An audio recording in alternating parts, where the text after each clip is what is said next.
எங்கள் சொந்தம் பார்த்தாலே சொர்க்கம் சொக்கி போகுமே. எங்கள் வீட்டில் பூத்தாலே பூவின் நாயுள் கூடுமே.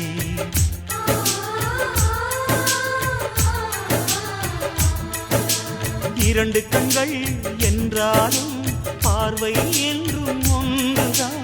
உருவத்திலே தனித்தனிதான், உள்ளம் என்றும் ஒன்றுதான். ஒரு சேவல்தான் நடை காத்தது, இந்த அதிசயம் பாருங்கள். கண்ணனை வாழ்த்துங்கள்.